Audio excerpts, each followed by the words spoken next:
So, first of all, in directional overcurrent relay, we will demonstrate how direction changes and how direction affects the tripping of this particular relay.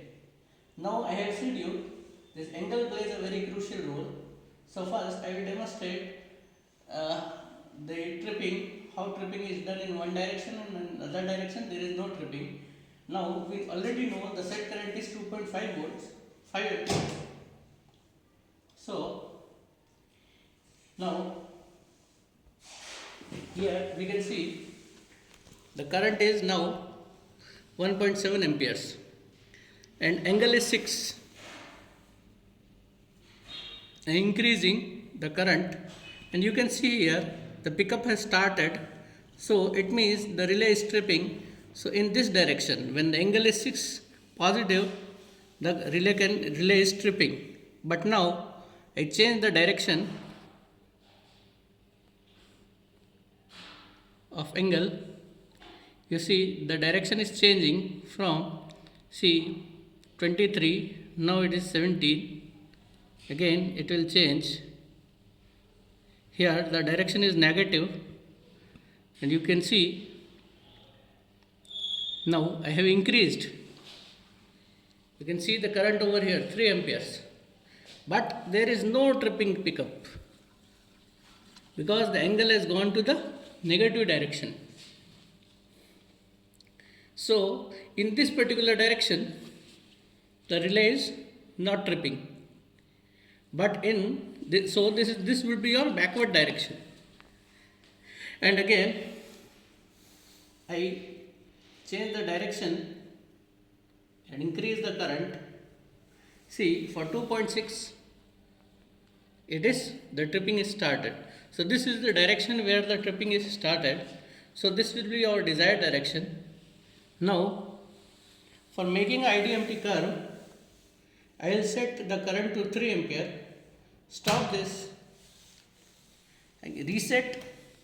Now I will make IDMT curve because the IDMT curve 2 is selected by us in the relay. So here we will push start.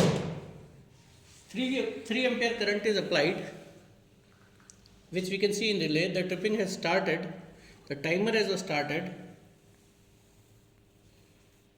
In a while the relay will trip.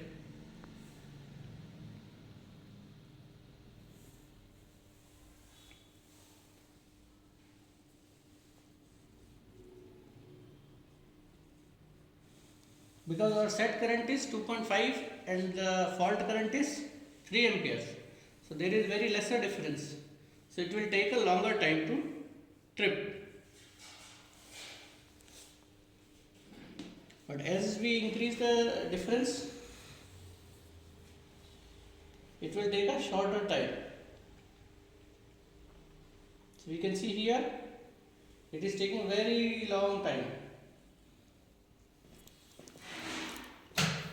Now the relay has been tripped.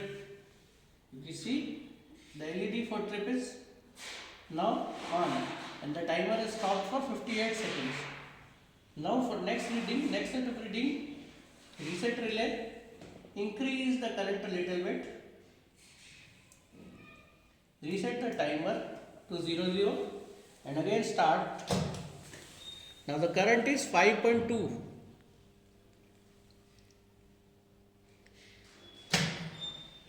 The relay has tripped for 7.4 seconds.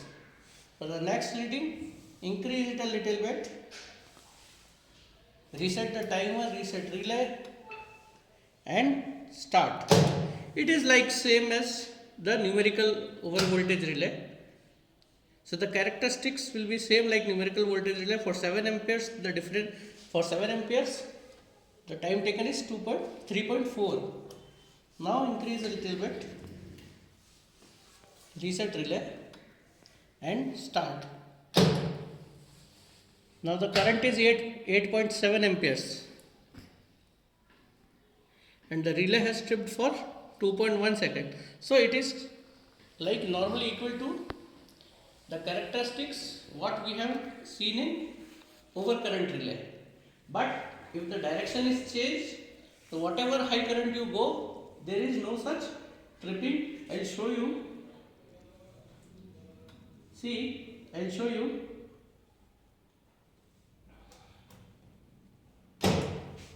The current is 5.3 and I am changing the direction.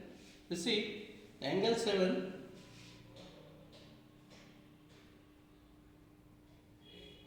Now I am in the negative direction. The angle is negative 2.5 it is. Now I have gone to 4.2, but there is no tripping. No tripping. No pickup is done by the relay. So relay is not responding to this particular point of overcurrent. We have increased to 6.8.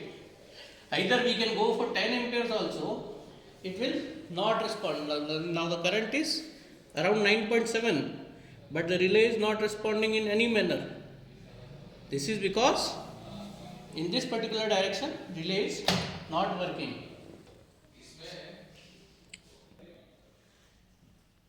For PC integration of this particular system, we have to connect one RJ45 Ethernet cable to the back side of this particular section and other to the Ethernet port of your PC.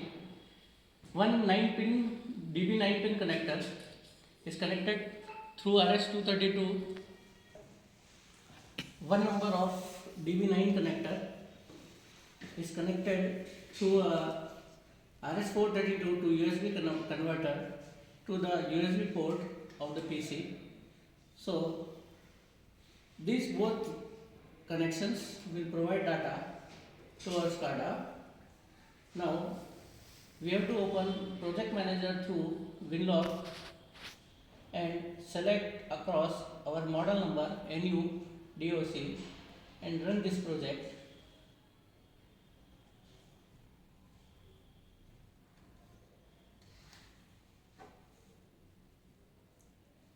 Now this is the console of our NU DOC. You can see here the working is same as we have done in overcurrent relay and over voltage relay.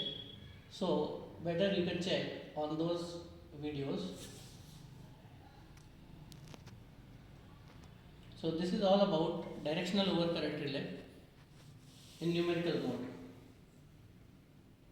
Thank you.